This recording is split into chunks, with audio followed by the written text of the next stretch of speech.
Hi, I'm Scott Kiner. I am your host for this edition of Real Estate Today. This program provides meaningful information to homeowners who are dealing with the real estate crisis.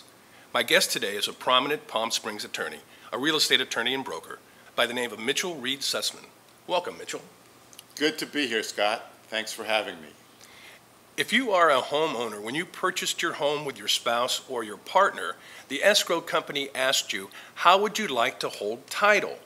While it is typical for most deeds to say that they are co-owners and are to hold title as tenants in common or as joint tenants, most homeowners have no idea what the difference is between the two terms.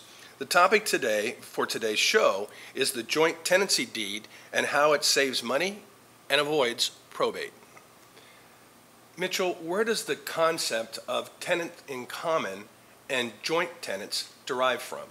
Much of our common law comes from England, and real property is some of our oldest form of laws, whether it's joint tenancy or tenants in common. That comes from Old English common law.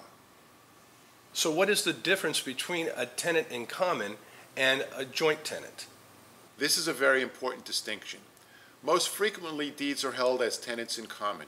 This means that a tenant in common who passes away can transfer by their will their interest in the real estate to one of their relatives. A joint tenancy, however, has a right of survivorship, and under a right of survivorship, there is no ability to transfer by will the interest that one who is a joint tenant has in the joint tenancy.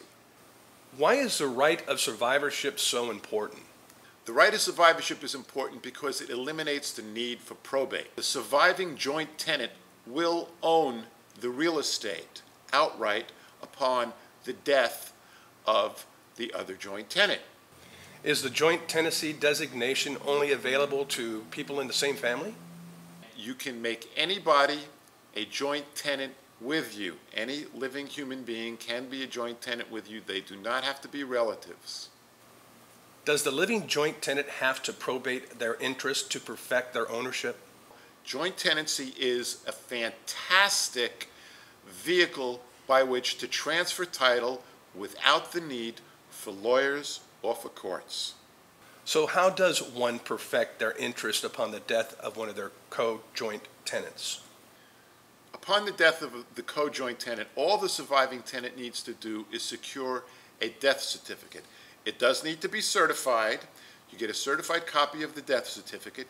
You take it to the county recorder in the county where the real estate is located. You record it.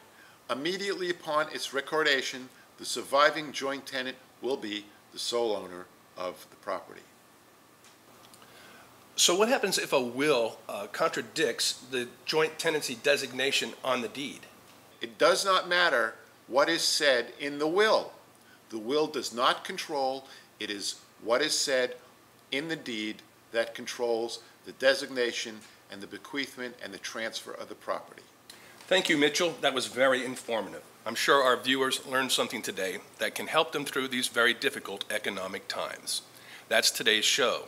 But before we go, if someone viewing the show or a real estate professional has a particular topic or subject they would like to see on this show, you can reach me by email at scottk@kinercom.com. If you have a question about this show or a question for Mitchell, you can reach him by email at mitchell.sussman@palmspringsLitigationAttorney.com. Thank you for watching. Real Estate Today is brought to you by BBVA Compass.